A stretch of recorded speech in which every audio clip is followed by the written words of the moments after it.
Hello, everyone. I want to welcome you to this evening's discussion, Linked Fates, Linked Futures, Re-envisioning African American and Asian American Relations. My name is Dennis Mitchell, and I'm Executive Vice President for University Life and Senior Vice Provost for Faculty Advancement here at Columbia University. I want to first thank you all for joining us for this important conversation. We have a wonderful event planned with a great group of speakers whom I'll introduce to you in a moment. But first, a quick word about University Life.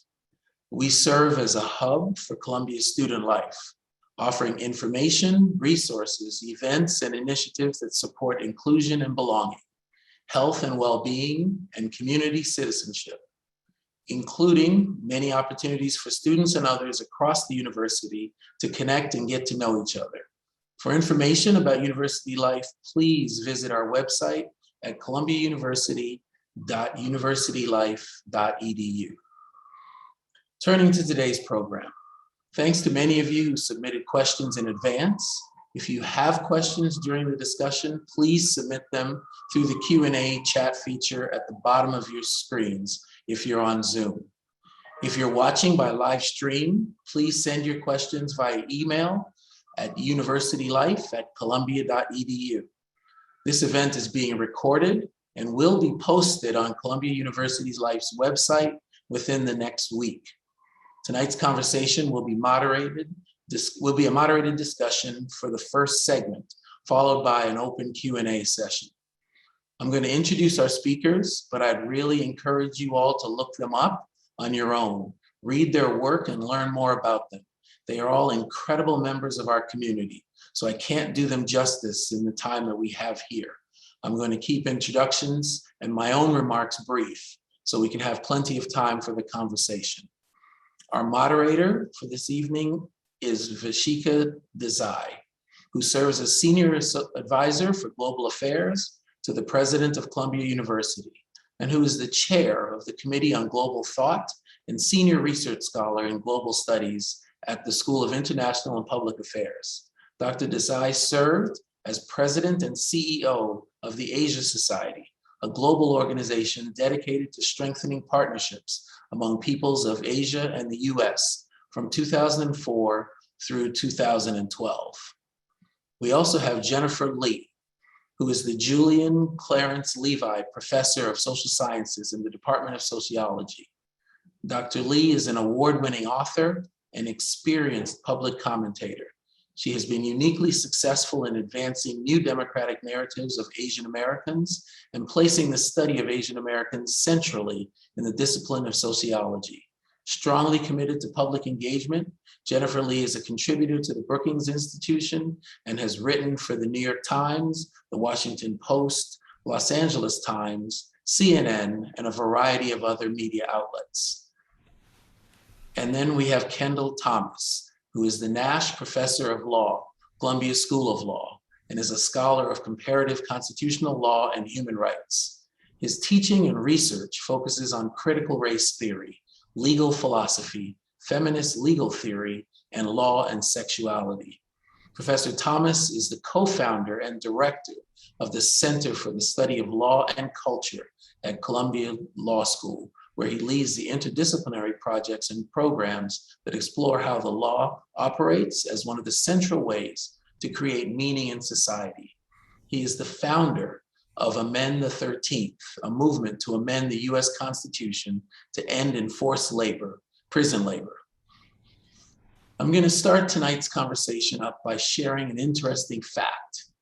We at University Life originally planned this event for March of 2020. Clearly, the world had other plans for all of us and our focus and attention at that particular moment. But the last 19 months have, if anything, made this conversation both richer and more urgent. Starting in early 2020, as the impacts of global COVID-19 pandemic reached the United States, we saw a sustained uptick of hostility, bias, and violence against Asians and Asian Americans. While this pattern is not a new phenomenon in the United States, it took on a new dimension of intensity grounded in widespread misinformation and fear-mongering about the AAPI community's role in an unprecedented and alarming public health crisis. We also lived through the George Floyd's murder and the murder of other African Americans in police encounters, and experienced or took part in the groundswell of support for Black Lives Matter last summer and beyond. As we grapple with these historic events, solidarity among AAPI Black activists emerged that, while also not new, is important to name. It's also relevant to today's conversation because African American and Asian American relations are often framed as conflictual, which happens in a variety of places and not just in the media. It happens in families and conversations among peers, friends, and colleagues, and in community settings as well. In today's conversation, we hope to move beyond the racial tropes to discuss the complexity of Black-Asian relations in the context of Black Lives Matter movement, the new culture war on affirmative action, and the rise of anti-Asian hate. So without further ado, it's my pleasure to turn the conversation over to Vishakha. Thank you so much, Dennis, for that introduction.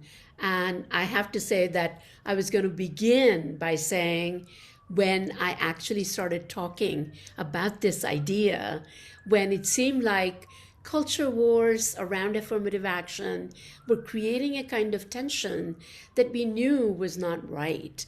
And when I started talking about that, it seemed like this was an important topic.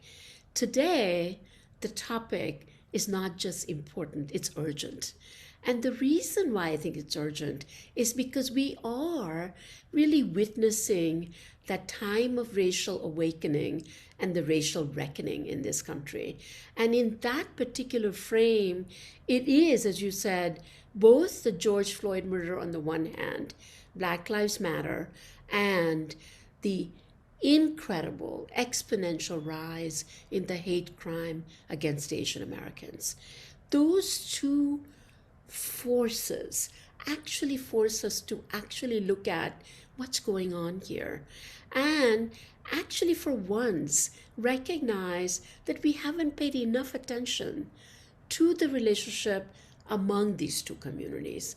So the first thing we need to say is that yes, there is a trope of misinformation. Why does that happen? It happens because we don't pay attention to history. What I mean by that, and we'll show you a few slides that will make it very clear, the very nomenclature Asian American actually came to be in the 1960s that had to do with civil rights struggle. The civil rights struggle on the West Coast and the Asian American ideas all came together to say, what do we do with the communities of color? And that has gone into even the early 70s. And what we remember is that actually in the 1980s, when Vincent Chin was killed in Detroit, a Chinese American who was killed because he was mistakenly thought of as Japanese American and because of the trade wars with Japan. So what we are recognizing is that this relationship was there at one time. Now, if we don't study this, if we don't know that, of course we're going to say, what has that got to do with one another? We don't really know enough about these areas because it's not written about enough. It is not studied enough. It is not taught enough. At the same time, what we really recognize is that the idea that seemed important 2.5 years ago now is urgent, and we have to redress some of these situations. And that only can occur when you have faculty members like my colleagues Jennifer Lee and Kendall Thomas who actually come together and enlighten us in these subjects to say, why is it that we have misinformation? Well, there is lack of knowledge. There is another reason, and that is that these relationships are complex. Asian Americans today constitute the fastest growing minorities in America in terms of numbers. and it numbers now around 20 million people.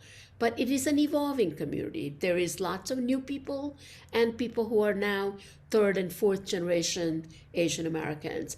They don't always have a similar kind of ideas that they bring to the table.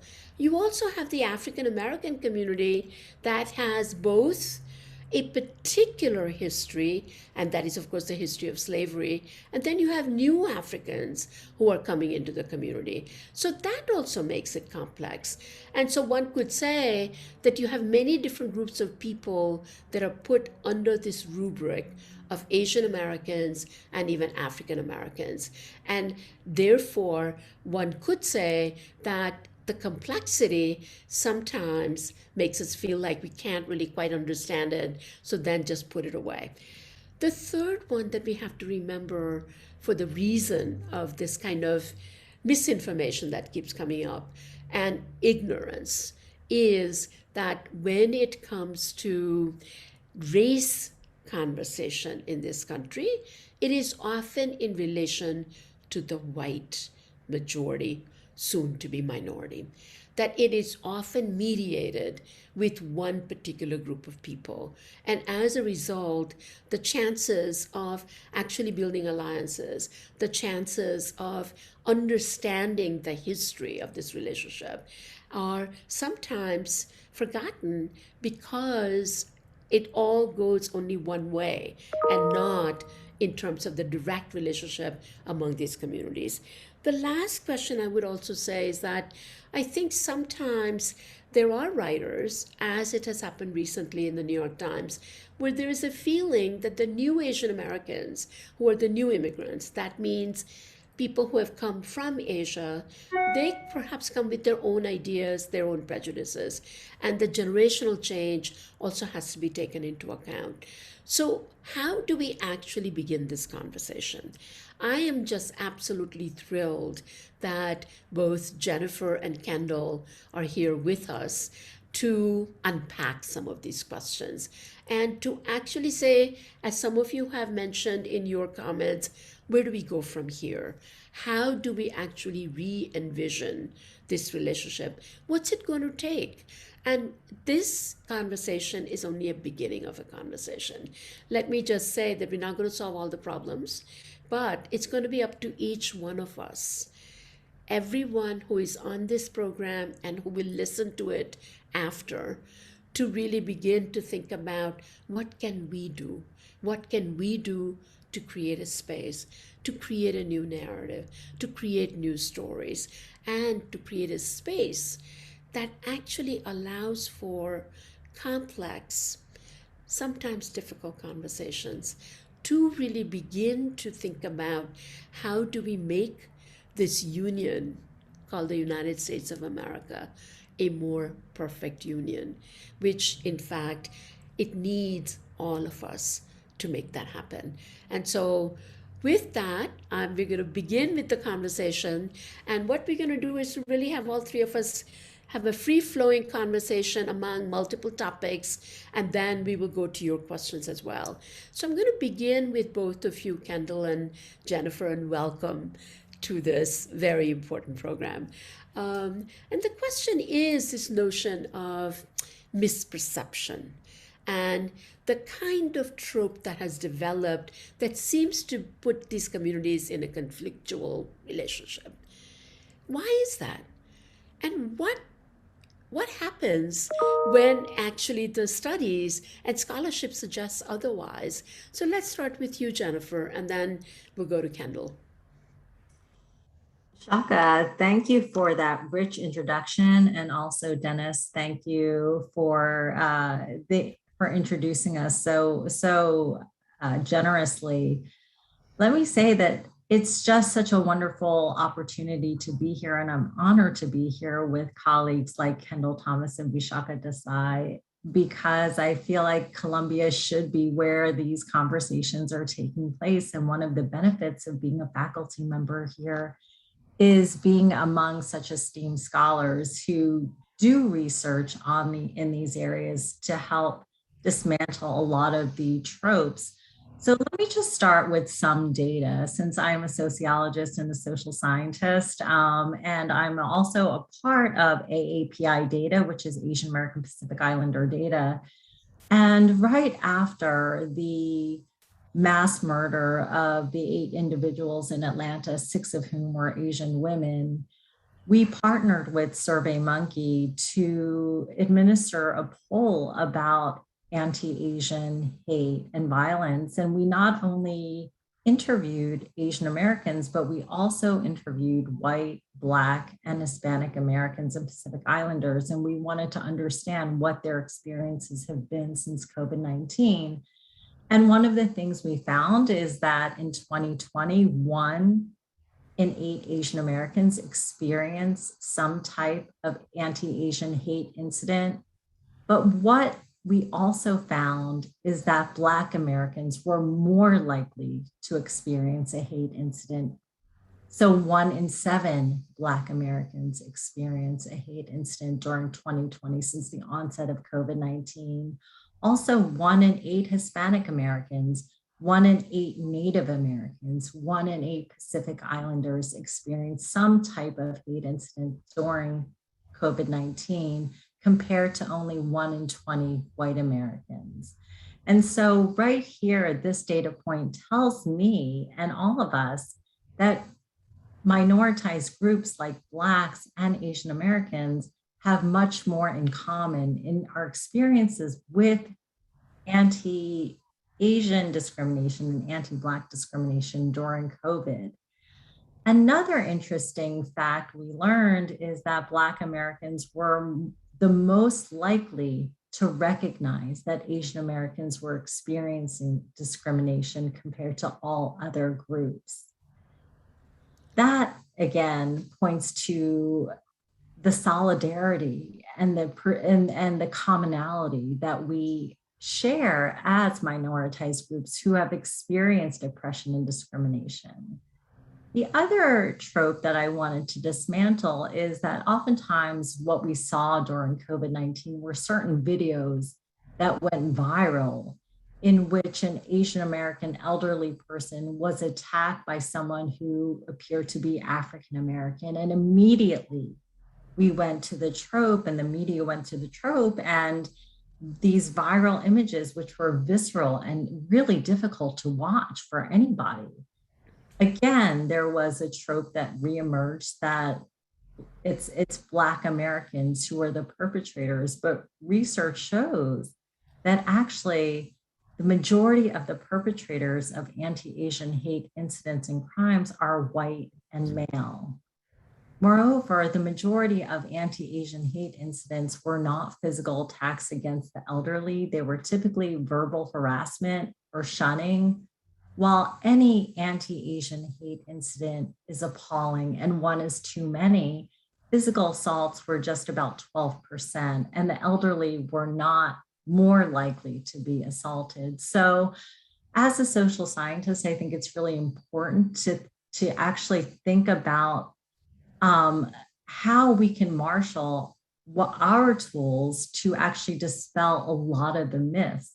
Again, I want to underscore that Asians were not the only group to experience a hate incident during COVID-19, that Black Americans were actually more likely, that Black Americans were not the perpetrators for the most part. The majority were white and male, and that the elderly were not the most likely to be physically assaulted. I mentioned these points to start this discussion because each of them dispels a lot of the myths that have been perpetrated just by circulating viral videos on social media. And it seems to me that actually, from what you're saying, that right this moment, the social media plays a particular kind of a role to propagate certain kinds of ideas. And that also historically, there have been solidarity among the groups, and that gets completely shunted aside.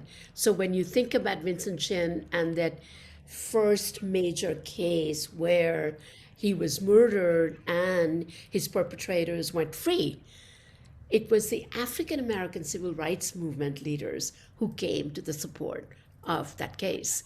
And that kind of history is not known to people. People don't even know what Vincent Chin case was about. So those are the issues that come up. And I think, Kendall, from where you sit, and you have done so much work, not just on the critical race theory on the African American side, you have traveled elsewhere, you've been really looking at these issues of equity and justice. It seems to me that there is a reason why this kind of trope gets developed. What do you think that is? Let me begin by echoing Jennifer. It's a great honor for me to be participating in the conversation this afternoon. So thanks to the Office of University Life and to Dennis Mitchell and to Ishal Rozal for pulling this event together. And thank you, Vishakha, for conceiving it. It's not just important and interesting an issue, but it's an urgent issue, as you said.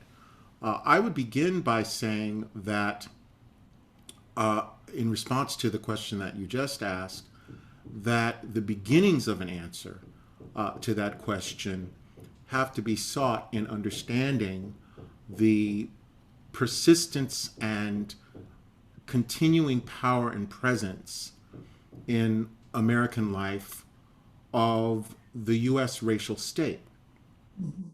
Right? So we're talking in the first instance about two social groups whose relationship to the racial state has in many ways been unique. Let's start with the case of Americans of Asian descent.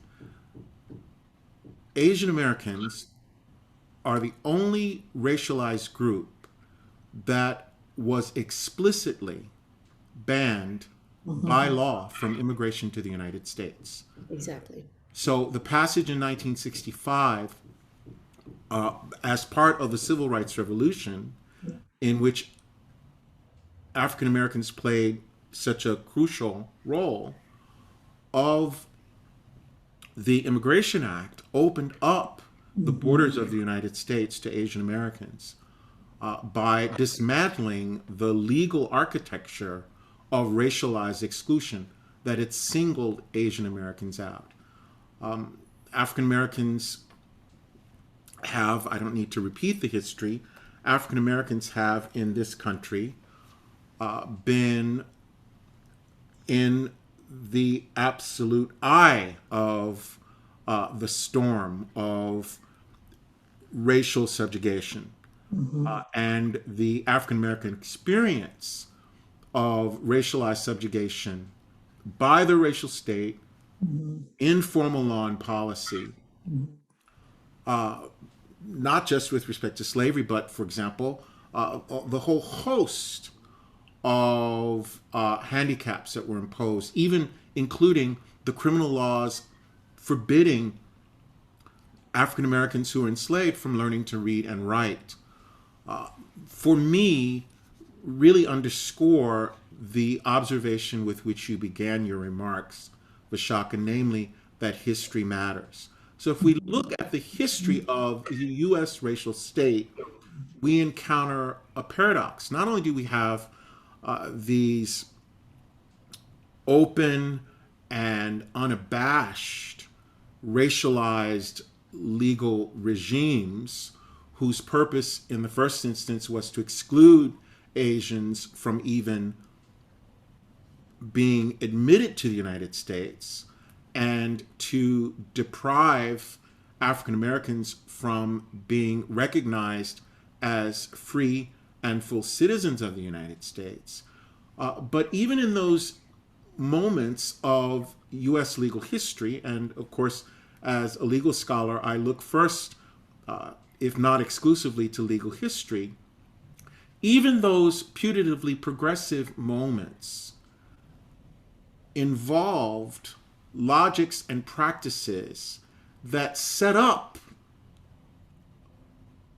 the conditions for antagonistic relationships between people of Asian descent and people of African descent, right? So let me just give you an example. Everyone knows about the famous dissent of the first Justice Harlan in the 1896 Supreme Court decision in Plessy versus Ferguson, in which he proclaimed that our Constitution is colorblind. In many ways, that dissent has now become part of not just the constitutional common sense, but the cultural and political common sense of the United States. Even people who will concede that we do not yet live in a colorblind society hold to the view that we ought to aspire someday to have a colorblind society. But in the dissenting opinion that Justice Harlan wrote, he contrasts the disabilities imposed on African Americans by Jim Crow segregation law with another social group. And I'm going to read this passage because we don't really talk about this language. He writes at one point in the opinion, there is a race so different from our own that we do not permit those belonging to it to become citizens of the United States. He's writing again after the Civil War and after Reconstruction and the adoption of the 13th, 14th, and 15th Amendments. He goes on to say, persons belonging to it, with few exceptions, are absolutely excluded from our country. I allude to the Chinese race. But by the statute in question, a Chinaman can ride in the same passenger coach with white citizens of the United States, while citizens of the black race in Louisiana, many of whom perhaps risk their lives for the preservation of the Union, who are entitled by law to participate in the political control of the state and the nation, who are not excluded by law or by reason of their race from public stations of any kind, and who have all the legal rights that belong to white citizens, are yet declared to be criminals, liable to imprisonment if they ride in a public coach occupied by citizens of the white race. Right. So in the very same sentence in which Harlan contests the deprivation of civic and political rights to Americans, his co-citizens of American descent, he affirms and consolidates the most xenophobic and racist and phobic, frankly, views of people of Asian descent, who, by the way, were already in the United States. Right. Of course. And so that history, it seems to me, tells us that we should begin our conversation less in the realm of culture and talking about antagonisms or conflicts that are inherent to Asian American and African American communities, and start by talking about the ways in which the racial state, the US state, either at the national level or the local level, is not a neutral, impartial, innocent bystander, right? Resolving disputes that somehow originate in civil society. To the contrary, the racial state has been an active inciter and promoter of the very racial antagonisms which it then proceeds to blame on each of these groups. So I think we need to start our conversation there with the responsibility of the US racial state. Yeah, you know what's so interesting is that often when I read about the Asian American history, one of the things that has always struck me is that in the early days, in the first half of the 20th century, people didn't know what to do with the Indians, that they were initially called whites. And then there was actually, and these were early farmers who had gone to California. Jennifer, you will know this better than I would. But the amazing thing is that they were not allowed to bring their spouses. So the notion of reproduction was still not possible, and they were not allowed to vote. Actually, Asian people of Asian descent in this country were not allowed to vote until the 1950s, I think. So the reality is that with this one South Asian gentleman who actually was a shop owner, and he had a big business in California. And first he was called, he's a citizen because he's white. Then they decided, no, no, no, but he's not really European, so he can't be white. So therefore, he is black. They didn't know where to put him. And he lost all his wealth, and he actually committed suicide because he didn't know what to do. And that goes back to how the state determined where they were going to put him. And that raises the question of Asian American as the nomenclature, right? Lots of people today would say, no Asian American today thinks of himself as or herself as an Asian American because by and large it's a census kind of a nomenclature and we tick it, but we don't really think we have anything in common with one another. And I've always argued, Jennifer, that actually what we have in common is our American experience. It has nothing to do with our Asianness, but it's how we get perceived here. And part of that perception, that what you brought up, Kendall, is that idea that a Chinese person could sit in the same car, but the African American cannot.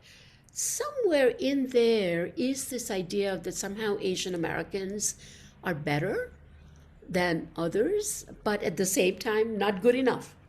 They don't really have full access. So that brings us to the question of the model minority, right? And lots of people in the questions were raised. Is part of this.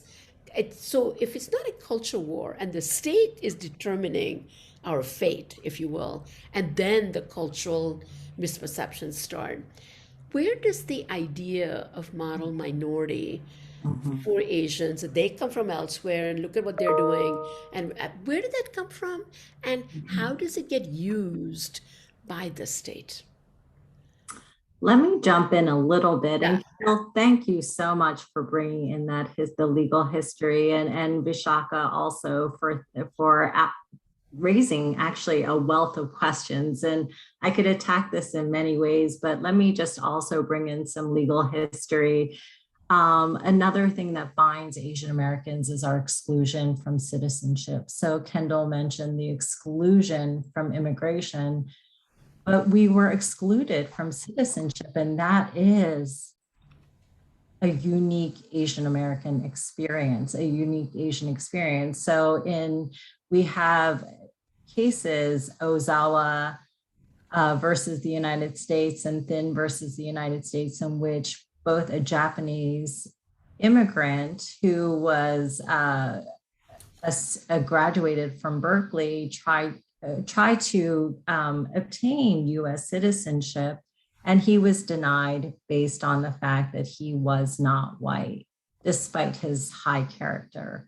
Thin was Asian Indian and was denied, and he argued that he was a high-class Hindu and that high-class Hindus are Caucasian, and that he should be granted citizenship. And the court there ruled that he's not white according to the common understanding of whiteness. So one thing that binds Asian Americans is our legacy of legal exclusion from immigration and our exclusion from citizenship. And because of this, Asian Americans, even though Asian Americans have been in the United States since the 1800s, by 1960, we were only 0.5%, not even 1%, 0.5% of the US population because of this legacy of exclusion. What happened in 1965, as Kendall mentioned, is that there was a change in immigration law, the Immigration and Nationality Act, which actually was a watershed moment for Asian immigration and opened the doors for Asian immigrants, giving preference both to family reunification and professional skills. What this did was, I argue, it legally engineered this idea that Asian Americans are high achieving, highly skilled, highly educated. By privileging those who are highly educated and highly skilled, you're selecting in groups, members of national origin groups who have high levels of education and high skills. So let me give you an example. So Chinese immigrants in the United States, about 55% have a BA or higher, compared to only 3.6% of China's population. So that means that US Chinese immigrants are 15 times more likely to hold a BA compared to their non-migrant counterparts. They're also more likely to be college educated than the US mean. So we argue in our book, The Asian American Achievement Paradox, that Chinese and a number of other groups are hyper-selected. They're doubly positively selected. And so what sociologists, what's not a surprise is when you have highly educated parents producing highly educated children. So one of the origins of the model minority is the change in US immigration law that legally engineered this construct that Asian Americans are high achieving, value education, value family.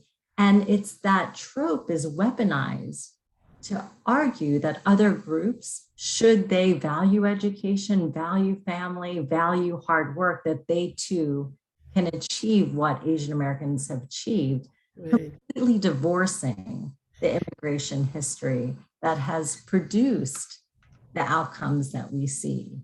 No, I mean, the truth of the matter is that for people like me, I came to this country as a high school student in 65, 66.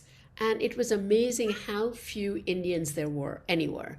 So most people thought I was Mexican, and they would start speaking to me in Spanish.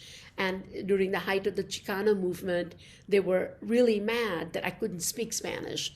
And the only way I could counter that was to speak in Gujarati, because what else could I do?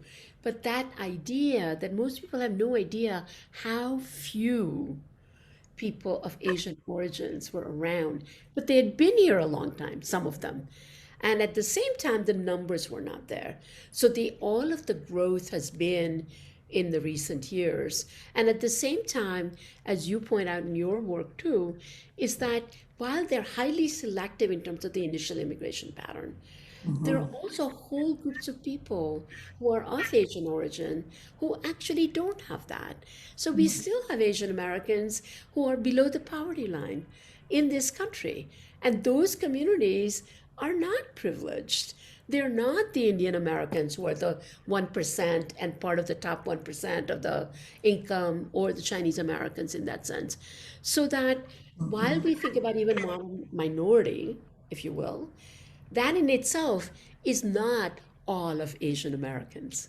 Oh, absolutely. I mean, I think everyone can agree that there is more diversity within a racial group or an ethnic group than there is between groups. So Asian Americans exhibit tremendously diverse outcomes on a number of socioeconomic indicators. So some groups on average have high levels of education, high levels of wealth. You have other groups who have high levels of welfare receipt, incredibly high levels of poverty, who are actually, on average, Asian Americans have the highest rate of limited English proficiency, which a lot of people don't recognize. So there is tremendous diversity in this category. And one of the things you asked, Vishakha, is whether Asian American as a category even makes sense. And of course, there's diversity in this category, just as there is diversity among Hispanic Americans, among African Americans, among Native Americans. We wouldn't expect that all Asian Americans share the same experiences or hold the same attitudes. But one of the hallmarks of Asian Americans is that despite our tremendous diversity, we converge in a number of experiences and attitudes, including, just as one of the things that brought us here, experiences with anti-Asian hate during COVID-19, that even if you didn't experience it, you were concerned about being a victim, and especially if you were an Asian American woman. And that has to do with the history of scapegoating of Chinese women and Asian women as vectors of disease.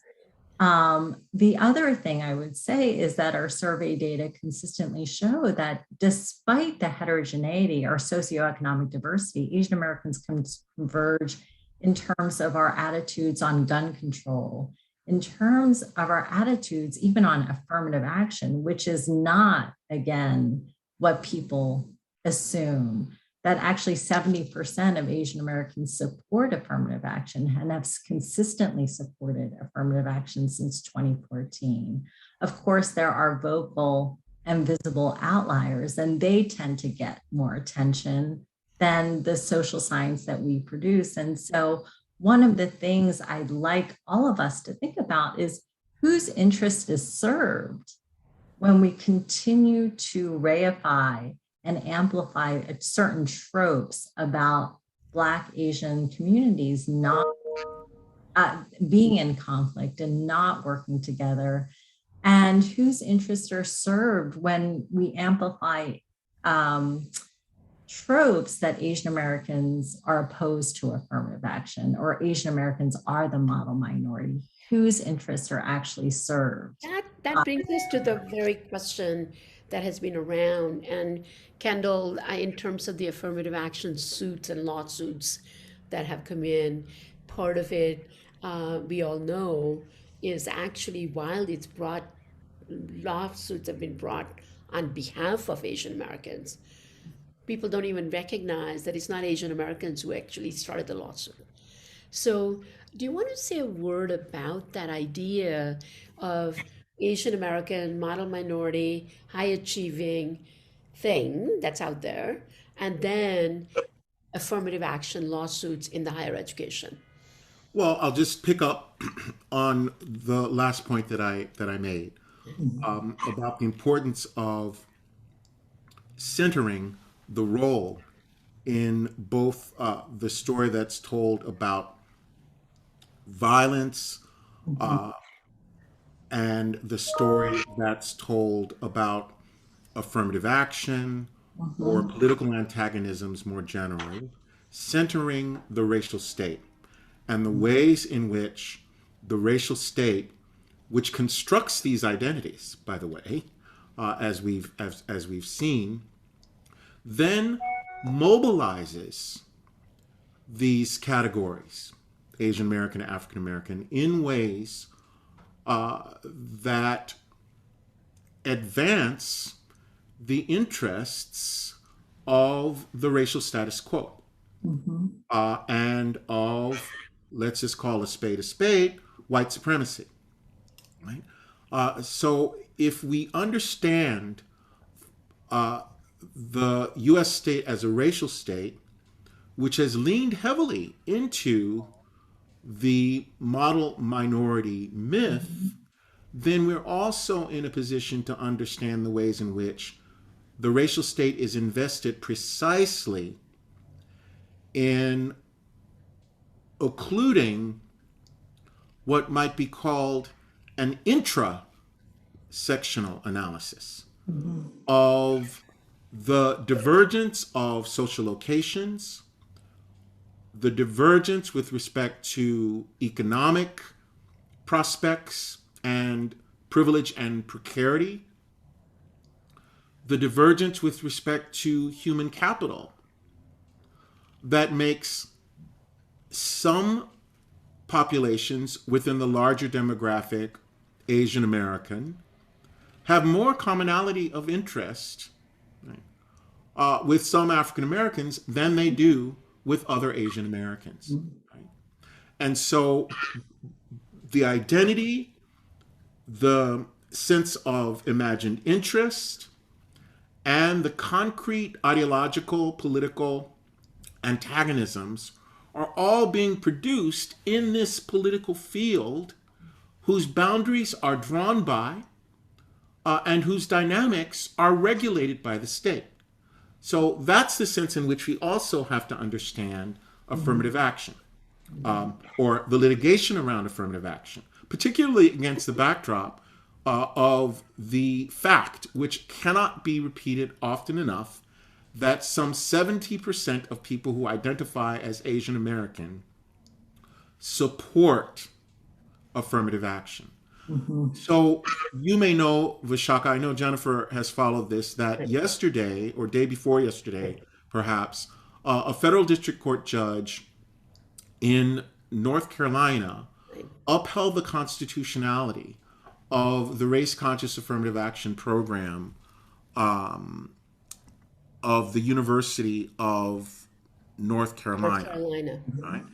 And there's an extraordinary sentence in that passage in which the court notes, well, the ruling concludes that underrepresented minorities are admitted at lower rates than their white and Asian American counterparts. And those with the highest grades and SAT scores are denied twice as often. Right?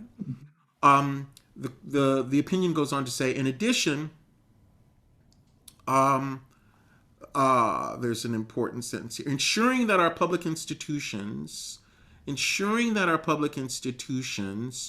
of higher learning are open and available to all segments of our citizenry is not a gift to be sparingly given to only select populations, but rather is an institutional obligation to be broadly and equitably administered. While no student can or should be admitted to this university or any other based solely on race, because race is so interwoven in every aspect of the lived experience of minority students, to ignore it, reduce its importance, and measure it only by statistical models, as SFFA has done, misses important context to include obscuring racial barriers and obstacles that have been faced, overcome, and are yet to be overcome. So the observation that there are Black applicants in the state of North Carolina who had grades and test scores that were fully comparable to their white and Asian American counterparts, but who nonetheless were denied admission twice as often as their white and Asian American counterparts, totally muddles the myth that affirmative action is about giving Special unearned special preferences or special treatment to African Americans. And it shows that another thing that Asian Americans and some African American applicants have in common is the experience of what the scholar Jerry Kane called negative action. Right. So in the official story, negative action, the denial of admission to Asian Americans who would be admitted if they were white, is something that is unique and specific to, not just specific to, but unique to Asian Americans. But what this decision yesterday suggested is that the practice of negative action is something that affects African Americans as well, right? So we have a convergence of experience and thus a convergence of interests that is occluded by the model minority myth, and which in a way arguably represents, in a perverse way, to be sure, the expression in higher education of a reality that Elaine Kim describes as the experience of Asian Americans as being the buffer zone minority, right? Between African Americans and Americans of European descent. And so the model minority myth has worked really to legitimize anti-Black racism, right? But it is also operated, as Jennifer has said, to obscure and to render invisible the intrasectional racialization of Asian Americans that totally undermines the narrative that is associated with the model minority myth. My late aunt was a high school teacher and counselor in the small Northern California town in which I grew up, at the high school from which I graduated. And a lot of her energy and expertise were devoted to working not with Chinese American students and not with South Asian American students, but with Hmong immigrants, right? Whose economic precarity, language capabilities, social exclusion were not only as pronounced, but in many instances more pronounced than those of African Americans in this small Northern California community. So we need to insist on complicating these narratives and in mobilizing and marshaling and collecting, as Jennifer has done, the facts, because facts are stubborn things. Right.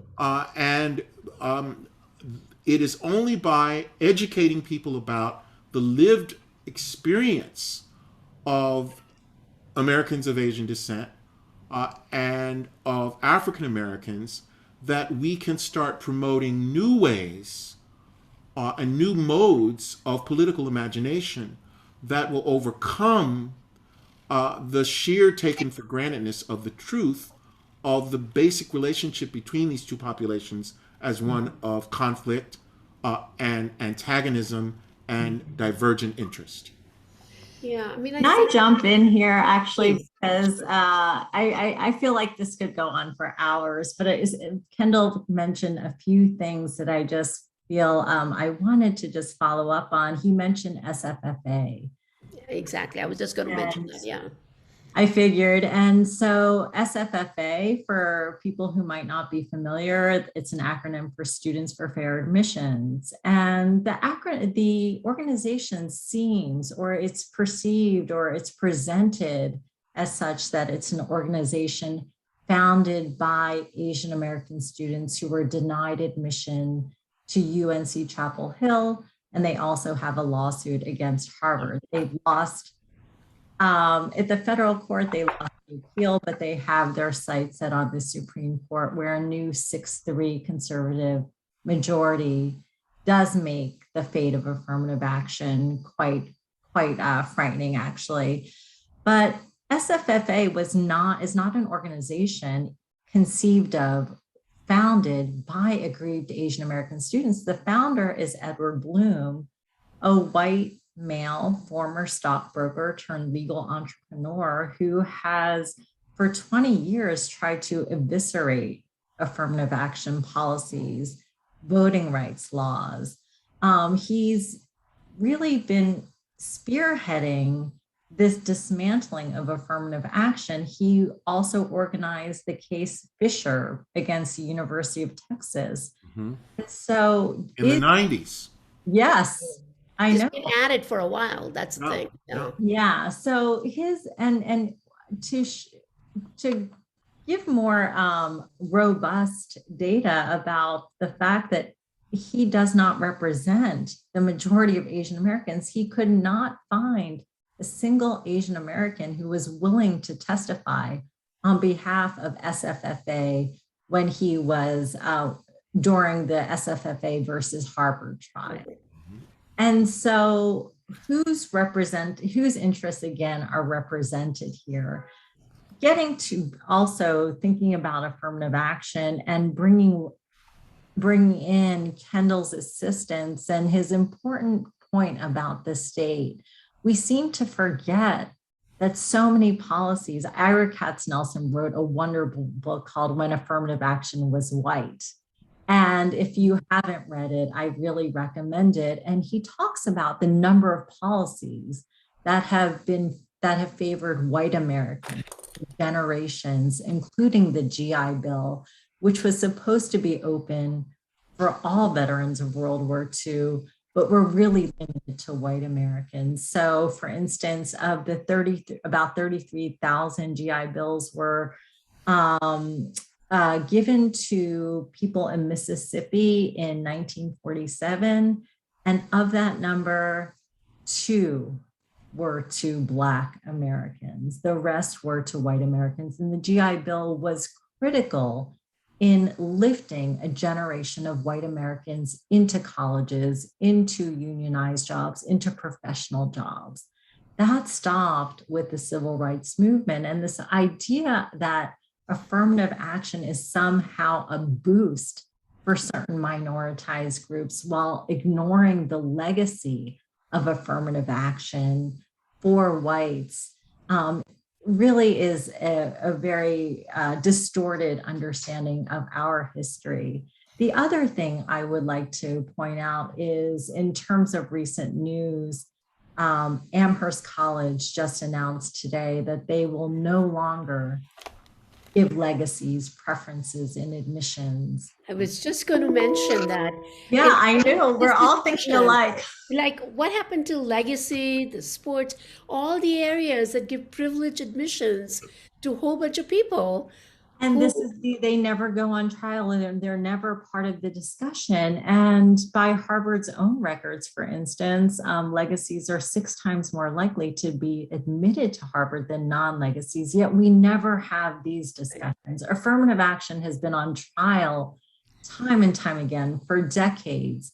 And we seem to think we're in some kind of meritocratic system, and affirmative action is somehow offensive to that meritocratic system. But I want to echo what everyone is saying, that history matters, and also the systematic advantages that we have given, that the country has given to certain classes of people, that becomes reified through legacy admissions. Right. Something that we need to, that is critical to this discussion. Totally, totally. I mean, I'm so glad you brought that up, because I have a young nephew who actually did this whole work on the percentage of kids who get in because of legacy, and how much more that is a more affirmative action than anything else, in the Ivies. So, But absolutely. it's not marked as racial. And so, Of course, the exactly. late Charles Mills, the philosopher who wrote the very important book, the Racial Contract, Right. I recommend to our listeners, says that the racial contract has a social contract dimension, a political contract dimension, but also has an epistemic contract dimension, which has to do with the frames, the forms, and the language we use to talk about what race is, why it matters, and where it is present. Right? And I often use a formulation of the Duke University scholar Juanima Lubiano, who says that we have to be alert to the places where race is present, where something else is being talked about. Because it's the stealth politics of race that, in our contemporary age of colorblind racism, is in many ways as insidious, perhaps even more insidious than the old style aversive racism that names itself through the language of prejudice and bias.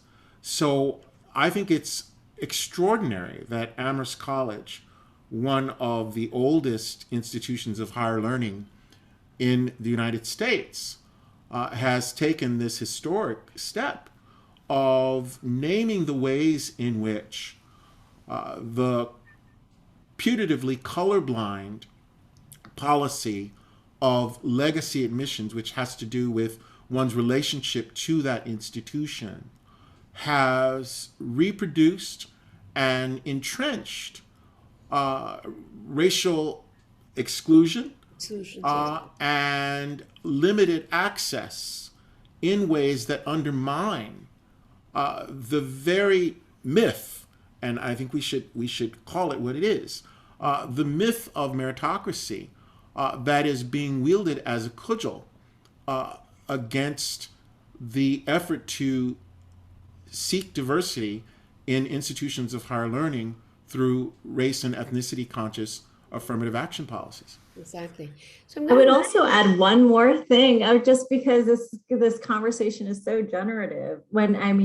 Kendall mentioned negative action, and this is a concept that originated from Jerry Kang, and he defined it as unfavorable treatment based on race, using the treatment of whites for comparison. So legacy admissions is a perfect example of negative action that affects Asian Americans, Hispanic Americans, and African Americans. It is, as Kendall mentioned, it is not perceived through this racial lens, but white Americans have disproportionately benefited from legacy admissions to the detriment of other groups. So it's the white privileging that looms large in all of this conversation that I Yes. think is important. I want to shift the subject a little bit, partly because of some of these questions that have come in. One of them is that I absolutely, of course, we all recognize the misperception versus reality. At the same time, there is this lingering feeling that folks have, and that is that within the Asian American community, there's a generation gap, and that there are people, recent immigrants and older immigrants, who may actually have more negative attitudes towards African Americans. And similarly, in the African American community, because of what happened with Rodney King case in LA, that there is something about that there is some unease and a feeling of prejudice against the other community. How do we actually think of that in generational terms? And how do we understand it? Because in some ways, one could say that it's not all entirely that everything is just fine, Right. because everything is not fine. So, how do we deal with perceptions of each other that do get seen sometimes through a negative lens? And where is that coming from? Both generationally and the immigrant experiences, I can say for South Asians, because South Asia is pretty racist, let's put it this way, that if you are fairer, I mean, the very name for caste is color. So people actually do have certain favoritism about light color skin, dark color skin. It goes back to function and class that goes into caste. And they do say things, I would say, that shock me, but they do say it. So I think it's useful for us to have that uncomfortable conversation too. That are we talking about generational change? Are we talking about prejudices people bring because what exists out there? How do we deal with this? I couldn't agree with you more, Vishakha. And in the conversations that we had leading up to this event, we had to make a choice about what would be the starting point of our conversation. Would we lead with these observations about conflict, or would we focus on the opportunities and openings for solidarity? And I think we have to do both. Right. But again, I go back, as I always do, to this question of the role of the U.S. racial state and the ways in which the U.S. racial state has been involved in producing the ideas, the attitudes, the ideology, the images, and the imaginaries, right, the political imaginaries that structure people's understanding and misunderstanding of themselves and of their relationship to other groups. And so there have been two oppositional narratives about the story of America. One aligned with the notion of race, another aligned with the notion of ethnicity. One aligned with the story of slavery, another aligned with the story of immigration. And out of the mix of those narratives, which are often partial and conflicting, we have seen, I think, the emergence of a political imaginary that has constructed the Asian American as non-white and perpetually foreign, and which has constructed the African American as also non-white and perpetually infrahuman, right? So Excluded, yeah. today, well, a citizen who belongs to the nation, but not an American who belongs to the country, right? So I draw a distinction between the United States and America. African Americans belong to the United States as formal citizens, but I believe we're still struggling to be fully included and to belong to the narrative and the community that we call America, as can be seen by the over-identification of African Americans with criminality, which has been a persistent feature of African American life, right? So my view is that we're dealing with a situation in which, and it may be generational, in which some Asian Americans have a wounded attachment to racist conceptions of national identity. Jennifer mentioned Ozawa and Thind, which were cases in which the petitioners to the Supreme Court were arguing that they ought to be admitted to citizenship because they were white, Right. because of the Naturalization Act of 1790, which limited access to citizenship by naturalization Right. to persons who were white, right? And I think that basic logic, that disidentification, right, with blackness, to quote a title of an article by Elaine Kim, the "at least you're not blackness," Right. Right. of that disidentification was a structuring feature of the way Asian Americans of a certain generation have imagined themselves in relationship to the American body politic, right? But it's also the way that certain Black immigrants have imagined themselves. They know they're Black, but they're not Black American in the same way that I am Black as the descendant of people who were brought to the territorial borders of the United States and enslaved, right? And they fall back on their nationality. I'm from Jamaica, right? Or I'm from Suriname, or right? I'm from Haiti, right? And so this triangulation of what Stuart Hall, in his celebrated 1994 lectures at Harvard, the Du Bois lectures, called the fateful triangle of race, ethnicity, and nationality, figures dynamically across the generations in ways that require a much more nuanced analysis than we are typically willing to accord to this question of the genealogies and meanings of these eruptions of conflict.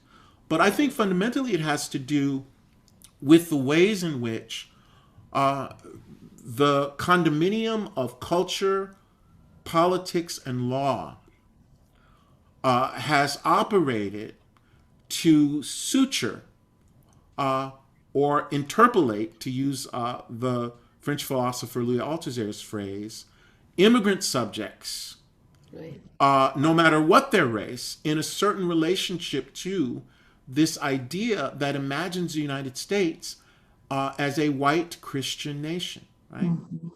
And we're somehow able to see that, I think, more clearly than we have in many, many decades, perhaps since the dawn of the so-called civil rights era, with the naked expression of white Christian nationalism that we have seen in a particularly vivid way in the age of Donald Trump. Trump, yeah. And so I see this as an opportunity to understand that the many instances of solidarity between Asian American and African American communities that have structured U.S. history, whether we go back to Frederick Douglass's opposition on restrictions on Chinese immigration in his 1869 article, The Composite Nation, or to Black activism and advocacy on behalf of Filipinos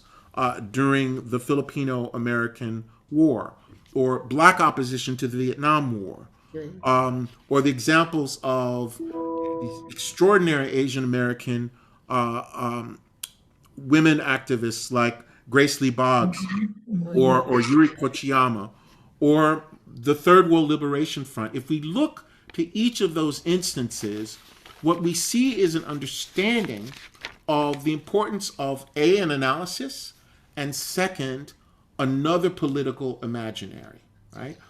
Which resists and contests and replaces the racial imaginary produced and distributed across American society by these stories that the U.S. state tells.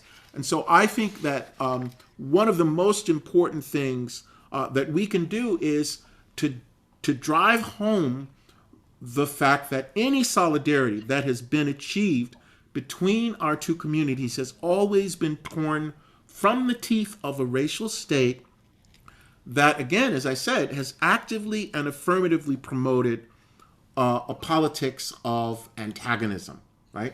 Which pits race and ethnicity against one another, which pits the slavery and immigration narratives against one another, rather than recognizing that both are expressions and articulations of the overarching logic and politics of white supremacy.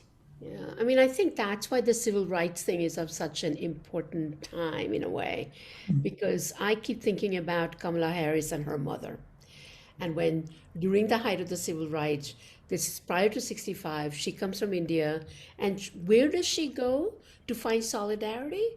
She's going to the Black Panther groups, and she's trying to understand it when she marries a man from Jamaica, and the kids are born, and she says to both daughters, you will be seen as Black. You are Black in this country because you're not white. And therefore, it comes out of that idea that non-European origin person will be seen as the other at best, excluded at worst. And that idea that Asians are seen as foreigners, it comes up again and again and again, right? 9/11 happens, who gets attacked? Sikh Americans get attacked because they look similar. The so-called Kung Fu virus, who gets attacked? So anything happens in Asia, trade war in Japan, Vincent Chin gets killed. So that idea of the otherness is actually something that connects the Asian American experience among themselves, and it connects them to the kind of indignities that African Americans have had to face. But let's face it, all of these are evolving stories. The other big point about this is that one of the things that Trump has managed to do with lots of people is to say somehow the nation is fixed. It's not an evolving story. And this is a young nation and it's still evolving. But there is no way that you can actually accept the evolution and recognize that this nation of composites will become even more a nation of composite as we go forward.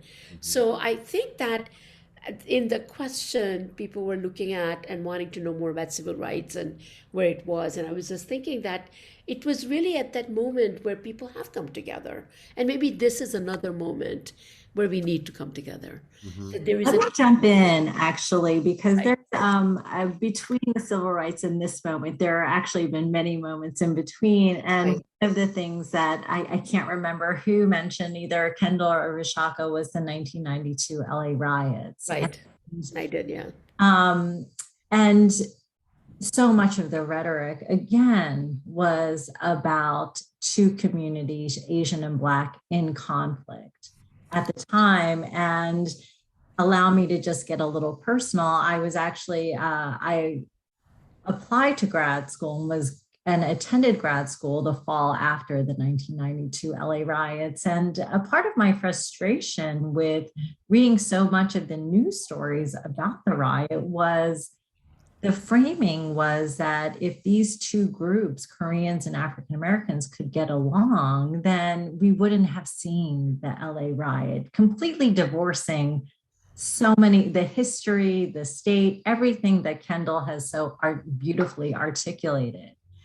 And my parents were also, I'm an immigrant. My parents are immigrants. They were also immigrant entrepreneurs in an African American community in West Philadelphia. And my experience, my personal experience, was so at odds with everything that I was reading that I started graduate school knowing what I wanted to do my dissertation on, which was an ethnographic account of Asian Black relations in communities like Harlem and West Philadelphia. And that became my dissertation and also my first book called Civility in the City. And one of the things, Vishakha, you mentioned is there is heterogeneity among the Asian American community in terms of attitudes, in terms of racial attitudes, and there are generational divides. So one of the things I found early on in my work, and also that's corroborated with survey work we do, is that Asian immigrants tend to be more politically conservative than second or third or later generation Asians. Later generation Asians experience the racialization of our identities, experience racial discrimination in ways that oftentimes immigrants do not, because they are less likely to be in professional settings where we're dealing, living, engaging with white Americans. But let me use the moment of the LA riots to point to something else, which is after the LA riots, the Korean American and African American communities got together, and leaders of their communities, including pastors, actually joined forces to actually educate each other about their shared histories of colonialism, oppression, discrimination, and resistance. And through these efforts and through the hard work of community organizers for decades, relationships and attitudes don't change overnight, right? So through decades of hard work, one of the things you find is when we survey Korean Americans and other Asian Americans, one of the most interesting things we find is Korean Americans consistently have one of the most progressive attitudes among Asian groups about race. So more than 90% of Korean Americans believe that Black Americans experience discrimination. 70% agree that the government should do more to protect the civil rights of Black Americans. And 67% agree that the local government should shift spending from law enforcement to programs. Now, these attitudes are the result of the hard work and education that has gone into changing attitudes of immigrants towards African Americans. So about what can be done? Exactly. Because education. What's coming up is, where do we go from here? Yeah. And one question that came in has to do with, in fact, they use the word cultural appropriation, that Asian Americans culturally appropriate African American things, whether it's music forms and other things, or the other way around, and African Americans taking Asian American qualities. And all of that is with much more younger people in the popular culture. But the minute we use cultural appropriation, that also has a certain kind of a tone to that. So the question that I would have for all of us, we have only 5 minutes, so I want to get to this, and that is that what needs to happen as we go forward? Where do we go from here? is this yet another moment in which actually something can change? As you talked about the LA riots, this is long work. But Yes. one thing I will say is even in order to put this project together, there were not a lot of people. You two are exceptional in both fields of scholarship where people were interested in looking at this. And so we have dearth of scholarship and we have dearth of stories, good examples. Where do we go from here? Mhm. Kendall?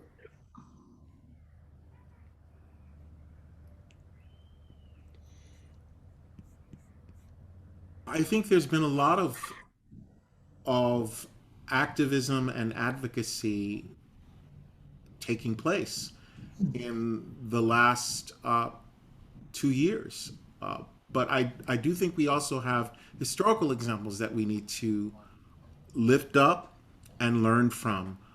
I had the great good fortune on Friday to go see the new production at the Signature Theater here in New York of Anna Devere Smith's play, Twilight, which uses interviews that she did, really voluminous interviews that she did with people of African descent, people of Asian descent, whites, from every walk of life, to narrate the story of the murder of Latasha Harlins, and the rebellion and uprising in the wake of the verdicts in the trial of the officers who terrorized Rodney King. And I was struck by an interview that Anna did and included in this version of the play that was done either this year or last with one of the people, a Latino activist, whom she interviewed in 1992, in which he pointed out the continuities between that moment and today, but also noted the emergence of even more robust cross racial solidarities. I mean, I think that Stop AAPI hate sort of got more attention and visibility because of the fact that it built on and appropriated in ways that I don't think a critical anti-racial activist would have a problem with, the language and analysis of Black Lives Matter, That's right. of racial violence as a mode of and a tool of governance in our putatively post-racial America. And I think that that kind of work is very important. I think it's also important, however, and here I want to respond directly to someone who mentioned that in their personal experience, all anti-Asian animosity that they had encountered was from other people of color. I think it's important to understand, and this was what I was trying to get at earlier when I was talking about the wounded attachment, to use a phrase of Wendy Brown, the wounded attachment even of people of color to white supremacy, right? Not all the agents of white supremacy are white. I need only point you to the examples. Well, that's a conversation for another day about the black right wing, which has been willing agents of racist xenophobic policy trained on other countries, right? So I think we need to move beyond. My hero Lani Guinier talks about political development as a process that begins from a recognition of identity, then moves to an appreciation of shared interests, and then finally moves past a politics of interest to a politics of solidarity. So this American idea, right, this country that we are still, as Richard Rorty would put, trying to achieve, is indeed one in which our fates are linked. And so we are deceiving ourselves if we think that we can achieve freedom while putting our knees on the necks of any other American. So the movements that we've seen emerge in the wake of COVID and the shared precarity, and not just in terms of health and life and death, but economic precarity. You know, all I have to do is walk out of my apartment in Harlem on the days that the food banks are open, up 116th Street toward campus, and the lines of people standing for free food distribution disproportionately consist of Asian Americans.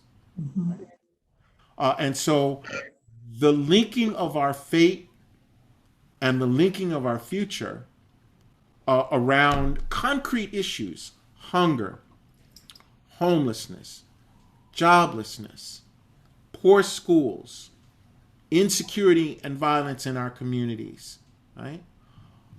Those are the concrete questions I think that can be generative for moving from identity to interest and then moving from interest to solidarity. And I believe that the university has a civic responsibility to commit itself to the kinds of educational work that would advance the vision of Grace Lee Boggs, who famously said that you cannot change any society unless you take responsibility for it, unless you see yourself as belonging to it and responsible for changing it. Right. So a politics of solidarity is, above all, a politics of responsibility, right? And this is not work that we can expect others to do for us. No. So Jennifer, we are running out of time, but Yes. a brief last comment. Yes, I mean, how do we follow that comment? I just wanted to say that I think one of the things that I appreciate, Vishakha, you're bringing us together, and your candid statement that there are too few of us to be able to participate in this discussion. That is a problem that needs to change. I will also say that a lot of, you mentioned earlier about the differences in the generational differences among Asian Americans. Many Asian Americans do not know our own history. Do not know for people in this panel, this may be the first time they're hearing about Grace Lee Boggs. This might be the first time they're hearing about solidarity with the Black Panthers. This might be the first time they're hearing about exclusion and the vilification of Chinese women as vectors of syphilis. To that end, what can we do? One of the things that I did was actually create a course that I'm teaching next semester for graduate students that I will redesign for undergraduates, called Reckoning with Asian America, so that we understand our history. How did we get to this moment, which is what this has been about? How did we get to a moment where Asian Americans are vilified because of COVID-19? Why is calling the coronavirus Kung flu or the China virus by Trump? Why did that intensify certain kinds of bigotries? So one of the things is, I think Columbia should think about what kind of community they want to become and how can we participate? how can we have more robust faculty at the table so we can continue on with these discussions? For those of us who are already here, what can we do? We can teach more courses, and also, I think, as faculty, make our work more acceptable, more accessible in the public domain. But I think that the ultimate thing I do feel, which both of you have said, and we ended up with this question of re-envisioning and linked futures.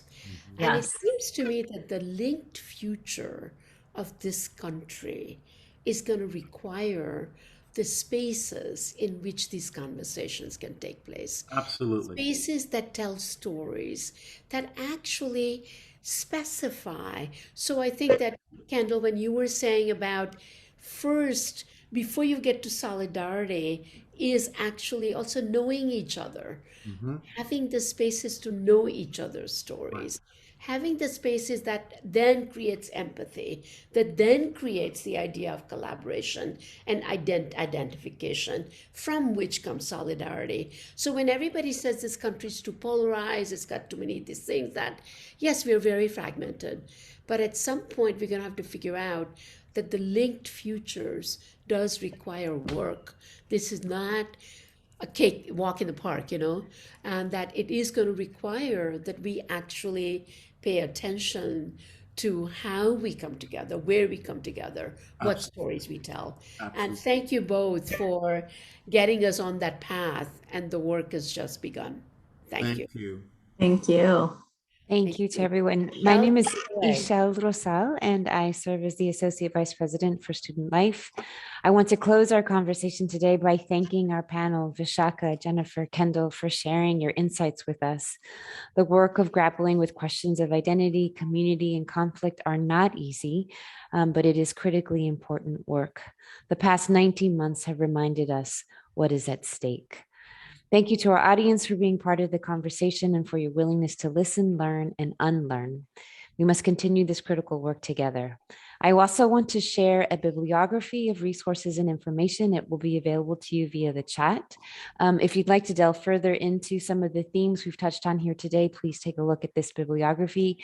You should see them both in the chat, as I mentioned, as well as in a follow-up survey that we'll be sending out to all of you who registered for this webinar. As a quick reminder, tonight's conversation has been recorded and will be available on our website within a few days. Take care, everyone, and enjoy the rest of your evening. Thank you. Be well.